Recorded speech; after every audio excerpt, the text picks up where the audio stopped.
외교가 사실은 외교 딱 떼어놔서 생각해 볼 수 있는 게 아니고 국가와의 관계이기 때문에 경제적으로도 다 연결이 돼 있는 거잖아요.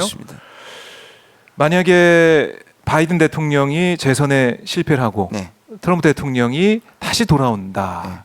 우리나라 경제를 포함해서 우리나라 안보에 어떤 일이 벌어질까요? 어떻게 좀 예상하고 있습니까? 그럴 가능성이 크다는 거 아니겠습니까? 사실 이거는 보셔야 됩니다. 미국에 누가 대통령이 되든 미국 이익 제일주의는 변하지 않고요.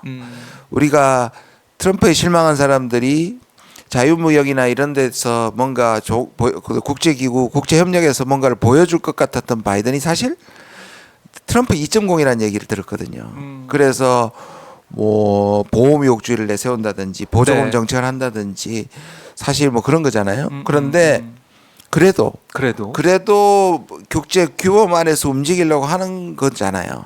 국익을 내세우되. 그러나 이제 트럼프가 되면 이런 것들이 없어지는 거죠. 그야말로 민낯으로 자기 이익을 위해서 또 트럼프는 모든 걸 돈으로. 그러니까 외교적 수사나 어떤 뭐 체면이나 이런 거 없이 규칙 이런 것도 없이. 왜냐하면 뭐 다 파기하겠다고 얘기했고 실제로 기후협약도 파기했었고 때는요. 이란하고 어렵게 만들어 놓은 핵협정도 파기했었고요. 그다음 무역협정 다 파기했고요. FTA는 우리 팔 비틀어가지고 자기 유리한 쪽으로 개정했고요. 그다음에 분담금 결국 나중에 여론 때문에 숙였지만 6배를 달라 했거든요. 지금의 6배입니다. 그러니까 아마 하면 지금 이미 얘기했죠. 하면 자기 지금 60조 정도 지금 10조 정도 되거든요. 60조를 올리겠다고 얘기하고 있고요. 그다음 문제는 뭐냐면요. 성적은 좀 비슷해요. 그래서 독일의 유력지가 이런 처참한 표현을 했어요. 제 생각에는 이것도 옛날에 얼마 전에 그 독일 국빈 방문 안 하는 것도 영향이 있는 것 같아요. 취소했 4일 남기고 취소했어요. 맞아요. 이것도 참 기가 막힌 일입니다. 어찌 됐든 거기서 나온 말이 뭐냐면 트럼프에 비교를 했습니다. 윤 대통령 트럼프에 비교하고 그 다음 말이 더 기가 막힙니다. 도끼를 민주주의 앞에 한국 민주주의 앞에 도끼를 놨다 그랬어요. 센 표현이에요. 그러니까 저도 동의합니다. 근데 우리 민주주의가 지금 훼손당하고 있는 거예요. 도끼질 당하고 있는 거예요. 그 언론이 얘기했는데 트럼프하고 비교했습니다. 저는 적절한 비유라고 생각합니다. 왜냐하면 국민을 분열시키고 극우적인 콘크리트 지지자들만 가지고 지금 이어가잖아요.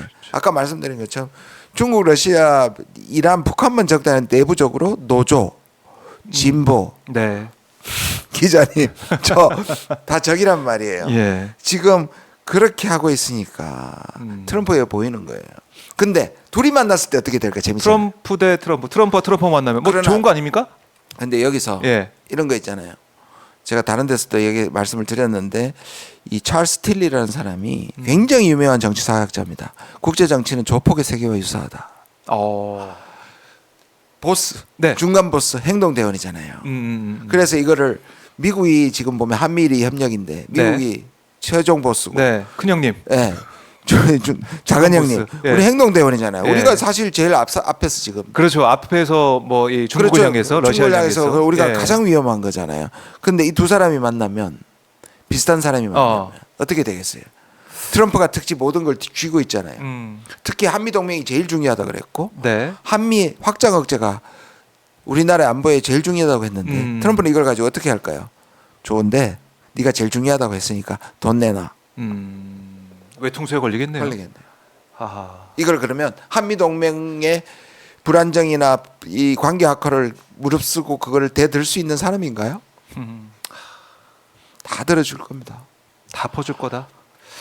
북한과의 관계는 어떻게 될까요? 북한은 이제 반대로 오히려 우리를 패싱하겠죠. 왜냐하면 지금 북일 관계 좋아지고 있잖아요. 그 아까 말씀드린 그것도 참 아이러니하더라고요. 그러니까 우리만 사실 다 끊고 스스로 고립되고 있잖아요. 심지어 한미일대로 하되 일본은 러시아와도 지금 극동 개발해서 여전히 하고 있습니다. 제재를 하면서도 극동 개발을 해요. 그리고 북한하고 손잡잖아요. 중국하고도 사이 나쁘지 않아요. 그렇게 그 수산물만 예민하죠. 그런데 미국도 작년 11월에 만나가지고 시진핑하고 디커플링 하지 안 하고 디리스크 하겠다 분위기 좋아지고 있어요. 트럼프가 되면요 러시아와 우크라이나 전쟁에서 지원 끊는다 했어요. 전쟁 안 한다 그랬어요. 우리만 플랜 B가 없어요.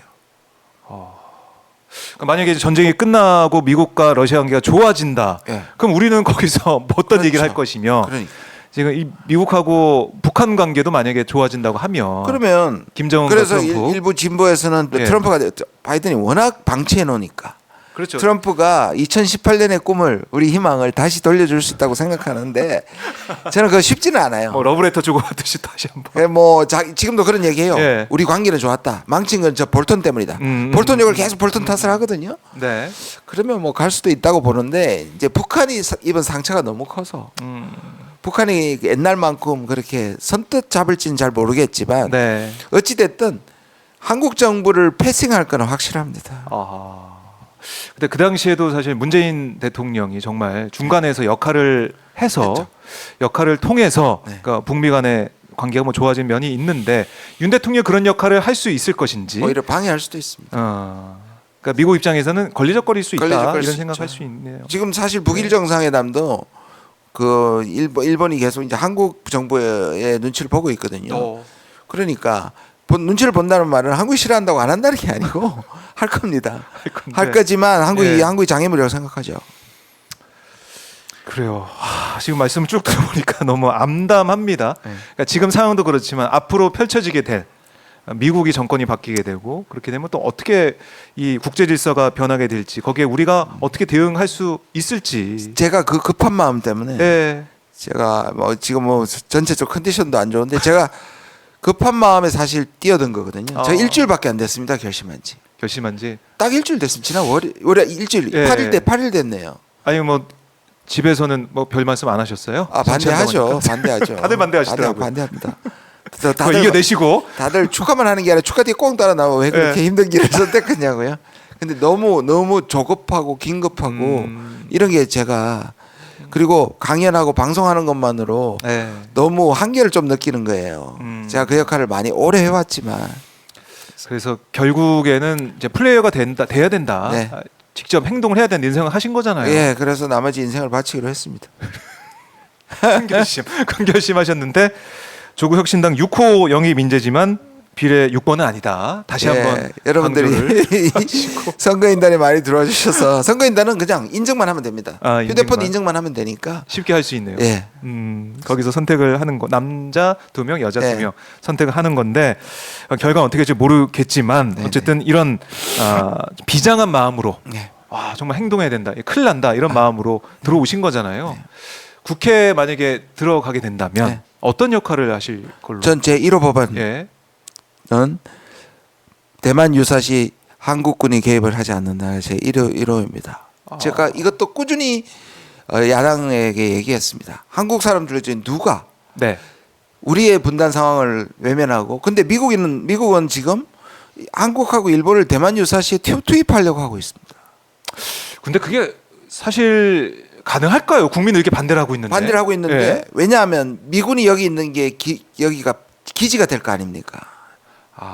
그러면 우리가 자동으로 들어가게 될 수 있는 위험성이 있기 기지가 때문에. 되니까. 그러면 미국은 중국은 어디를 치겠습니까? 미국을 향해서 치겠습니까? 그건 핵전쟁인데. 그렇네요. 그러니까 이거를 사전에 방어하기 위해서라도 한국은 미국 그런 생각하지 말라고. 오히려 그렇게 되면 미국이 전쟁을 조장하지 않을 거 아니에요. 무슨 말이냐면 중국은 말은 그렇게 하지만 중국이 지금 전쟁할 여유가 없단 말이에요. 그렇게 보면 한국의 입장을 확실하게 할수록 오히려 대만에서 전쟁이 안 납니다.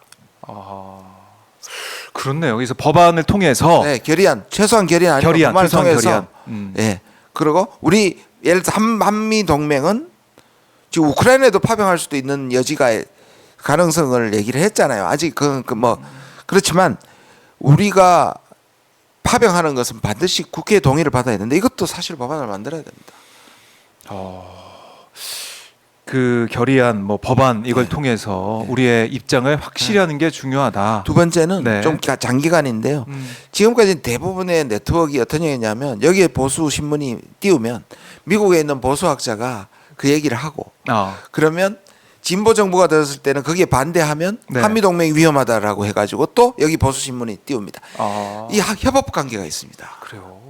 그래서 제가 미국의 진보와 일본의 진보와 이런 진보 세력을 지금 외교광장에서 사실 하고 있습니다. 작년부터. 제가 그게 되면 우리의 주요 국가들의 진보와 연대하는 네트워크를 따로 만들고 싶습니다. 언론들하고. 그래요. 그것도 뭐 중요하겠네요. 네. 뭐 여론을 만들어 가지고 그래서 정권을 잡아도 네. 근데 떡이 없어가지고 포획되는 경우가 많았거든요. 휘둘리는 경우가 많았거든요. 어제도 미국의 진보 분을 네. 우리 연구소에 방문해서 만났는데 똑같은 얘기를 하더라고요. 한국의 이 핵무기와 이런 걸 계속 부채질하는 세력들이 연대가 있다. 그 연대를 우리가 깨야 된다고 했습니다. 그러니까 이런 뭐 진보적인 네트워크가 그동안 우리가 눈에 안 보였기 때문에 네. 미국에 우리가 약했어요. 예, 일본에 그런 사람들이 있는지 잘 모르는 상황이었고 네. 그렇죠? 작년에 우리가 일본 도쿄에서 평화 쿼드를 했습니다. 그 쿼드 말고. 평화 쿼드. 예, 한국, 일본, 미국, 중국까지. 중국은 개인적으로 참여했는데 쿼드를 했습니다. 이제 호주도 지금 생각하고 있고 제가 호주 대사를 만났는데 네. 진보 연대를 소개시켜 준다 그랬습니다. 그래서 이 동아시아에서 진보 연대가 평화 연대를 만드는 게 제 꿈입니다. 여기 들어가서 그게 그래서 제가 국회가 필요합니다. 야, 그래요. 참 멋진 꿈입니다. 네. 들어보니까 그걸 통해서 평화로 나아가야 된다, 전쟁을 막아야 된다 이렇게 말씀하셨는데 이제 당장 3년은 너무 길다 이렇게 네. 조국혁신당에서 외치고 있지 않습니까? 3년 뭐 얼마나 더 가게 될지 모르겠지만 3년까지 갈지 그 전에 끝날지 모르겠지만 지금 윤석열 정부의 외교 네. 아까 뭐 평가를 쭉 해 오셨지만 네. 조언이랄까요? 그러니까 그래도 지금 당장은 또 망가지면 안 되니까 이렇게 좀 해야 된다. 이게 조언해 줄 게 좀 있습니까? 어떻습니까? 제발 예. 트럼프가 될 것을 대비해야 되잖아요. 그러면 우리가 미국을 필요로 해서 못 살겠다 할 줄고 절박한 얘기는 외교에서 하면 안 됩니다. 무슨 말이냐면 우리 미국 없으면 죽는다. 확장 억제 미국이 도와줄 것이다. 이렇게 얘기하면 그게 다 나중에 약점이잖아요. 그렇죠, 그렇죠. 그러니까 우리는 그 부분에서 표정 관리도 하고 자율성을 가지고 우리가 플레이가 될 수 있다는 건 미국과 좀 대등한 관계에 보이는 걸 지금이라도 하시고 그게 중요하고요. 네. 그다음 당장에 이 아까 말씀드린 주둔 부담금 재협상이 지금 와야 됩니다. 2025년 말로 만기가 됩니다. 예. 그럼 원래 지금 재협상을 해야 됩니다. 그러면 예. 트럼프 임기가 혹시 뭐 될지도 모르니까 트럼프 임기 때까지 5년을 미리 묶어버려 드리는 겁니다. 그래도 제가 보기엔 트럼프가 들어와서 재협상하자 그럴 텐데 네. 그래도 묶어둬야 됩니다. 이거 반드시 묶어둬야 됩니다. 그것도 중요하네요. 네. 그게 제발 그거라도 하십시오. 몇 달 사이에 그게 돈이 막 왔다 갔다 하는 거 아닙니까? 6배가 뭐예요? 10조냐 60조인데요. 야, 진짜 현실적인 말씀하셨습니다. 물가도 정말 높고 민생이 너무 어려운데 지금 우리 국고도 지금 펑크가 나가지고 세수가 펑크 나가지고 좀 힘든데 그거라도 해야 된다. 네, 제발 그거라도 하시오. 안 할 것 같은데 제가 볼 때는 그냥 가만히 있을 것 같다는 생각도 들고 압박하셔야 됩니다. 정말 박노해 씨가 말했듯이 시끄러워야 민주주의입니다. 국민들이 너무 바쁩니다. 지금 윤석열 정권 심판한다, 독재 정권 끝내야 된다라고 맞아요. 하지만 그게 맞아 바쁩니다. 네. 검찰에 대한 비판, 검찰 이 독재 정권을 끝내기 위해서 윤석열 대통령 한동훈 위원장에 대한 1호 법안을 한동훈 특검법으로 지금 말씀하고 계시잖아요. 조국 대표가. 네, 너무 시원했습니다. 그것도 해야 되지만 외교적인 당장 필요한 것도 있다.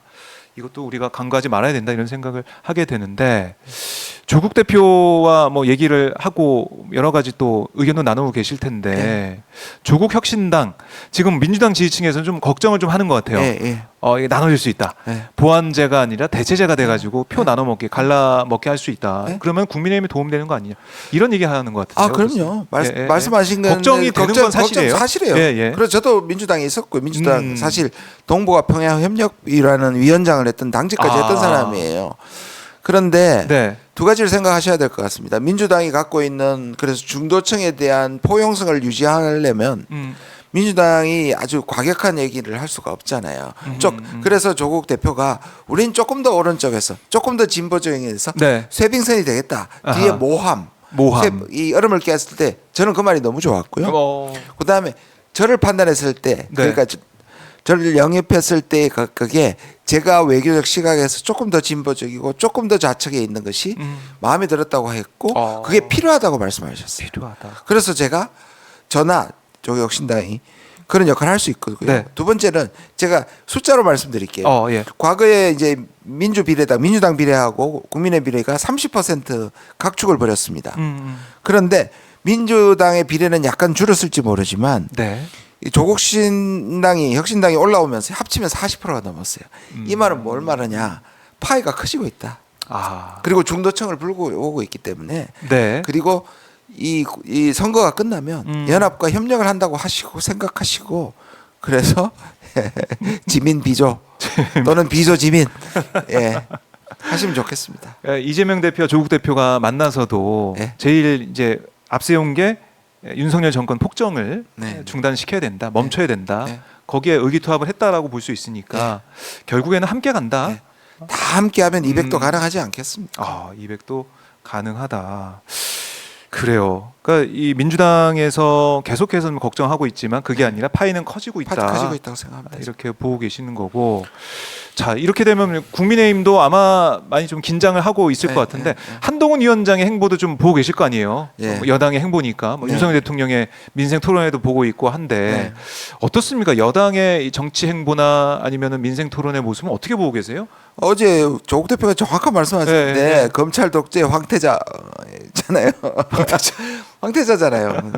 독재자 밑에서 사실은 그런 건데요. 글쎄요. 저는 뭐 그 중도 확장을 하고 정치에 대한 제가 트럼프하고 아까 비교를 했는데 트럼프가 하는 전략이 충성스러운 35%, 트럼프가 4년 동안 평균이 35%입니다. 누구랑 되게 비슷하죠. 그거로도 이길 수 있다고 한 게 뭐냐면 그것이 중도층에 냉소를 심어서 중도층이 투표장에 나오지 않게 하는 겁니다. 정치 혐오. 정치 혐오를 심는 그게 지금 전략이라고 보거든요. 그러니까 중도층을 끌어내는 거는 지금 한동훈 비대위원장이 하고 있는 이 선거 구도를 뒤집는 극복하는 길입니다. 그러니까 또 이 협력이 더 중요한 겁니다. 그렇네요. 그러니까 이런 것 같아요. 여론조사에서 이른바 샤이 보수라고 하는 분들이 뭐 이게 시끄럽고 이럴 때는 보수에 불리한 얘기가 많이 나오고 할 때는 응답 안 한대요.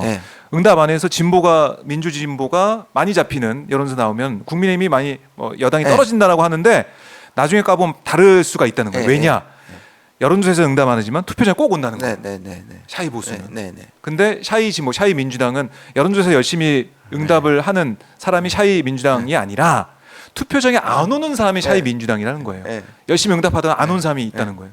그게 뭐 차이점이라고 하더라고요. 최근 현상도 하나 있습니다. 뭐냐면 그걸 인지한 전략적 진보 유권자들이 오히려 대답을 안 해서 지금 나오는 오히려 지지율은 지금 너무 과장됐다. 국민의힘이 응답 안 하고 투표장에 가겠다. 이런 또 전략적인 선택할 분이 아주 치밀한 분들이 계신 것 같습니다.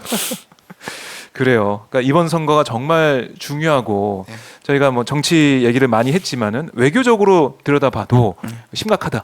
심각하죠. 이번에 만약에 총선이 잘못되면 이 외교 기조가 안 바뀌는 거 아니겠습니까? 쭉 이렇게 가다가는 큰일 날 수도 있다.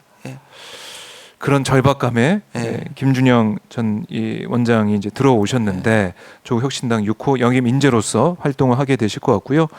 자, 뭐 중요한 일정이 아까 초반에 언급하셨지만 일정이 지금 내일부터 시작이 되는 거죠? 14일부터 16일까지는 선거인단, 국민 선거인단은 이제 아까 말한 휴대폰 인정만 하면 되는 분들을 모아서 그다음에 토요일 날 16일 날 저희들 이제 20명이 확정이 되면 3분짜리 정견 발표가 있습니다. 그것도 여기서 해주시면 좋을 것 같은데요.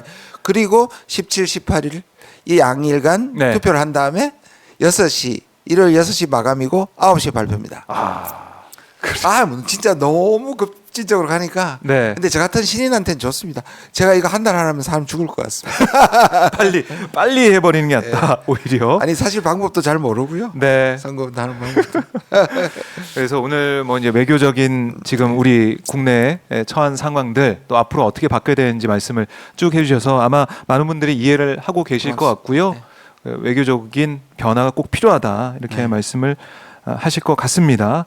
자, 저희가 뭐 50분 넘게 말씀을 쭉 이어왔는데 뭐 시간이 금방 갈 정도로 재미있게 말씀을 들었고 앞으로 나아가야 될 방향도 저희가 알 수가 있었습니다. 끝으로 저희 시청자분들께 못다한 말씀이나 꼭 하고 싶은 말씀 있다면 듣고 마무리하겠습니다. 제가 그 입당 발표를 할 때 말씀드린 제 인생의 좌우명이 정치의 꽃은 복지고 외교의 꽃은 평화라고 생각합니다. 전 이 소신을 가지고 남은 인생을 살 것이고요. 혹시라도 제가 국회 진출한다면 그렇게 얘기를 하더라고요. 소신을 가지고 있다가 보신이 된다 그러는데요. 저는 소신이 보신이 아니라 헌신으로 마무리할까 생각합니다. 이 정부가 힘에 의한 평화는 가짜 평화입니다. 그리고 오히려 문재인 정부 때를 가짜 평화하는데 그게 바뀐 겁니다. 오히려 힘에 의한 평화, 힘으로만 하는 평화는 가짜 평화입니다. 고맙습니다. 네, 힘에 의한 평화. 그러니까 그야말로 힘만 쓰는 평화는 가짜 평화다. 그게 진짜 가짜 평화입니다. 알겠습니다. 그 말씀을 꼭 기억을 하겠습니다.